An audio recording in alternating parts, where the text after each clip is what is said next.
Do you hold any leadership position in any political party within Kenya? No, at the moment. You said you resigned. Yes. Can you tell us your net worth?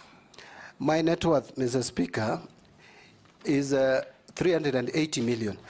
And Mr. Speaker, my net worth, the difference between, I saw some of my colleagues have done their calculation differently, but my understanding of net worth is it's assets less liabilities. Liability, yes. So if you take all the assets that I have, and I wish I had my file here. I've seen your calculation. Yeah, it's 380. You are 437. Yeah, 437 less 57 assets. million liabilities. Yes. You are 380. Yeah, and the liabilities is mortgage within Parliamentary Service Commission. Circle loans, about 20 million or about.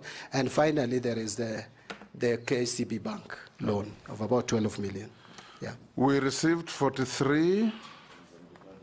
We received 34. The only deferred income, Honorable, the only deferred income I have is I have some I have two now, but the one for Parliament, I don't know.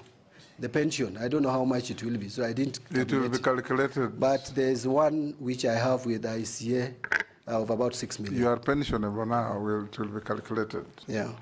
It will be just below 200.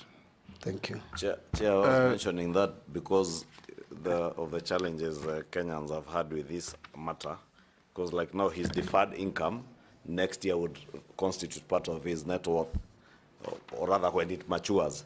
Yes. And most likely, if he's approved or if he goes through another vetting, Kenyans will want to know how did your wealth grow? How did your wealth grow? I will be able to explain that, Mr. Speaker. So, nominee John Mbadi, we received 34 memoranda against or about you, some saying it was right to be nominated, others not.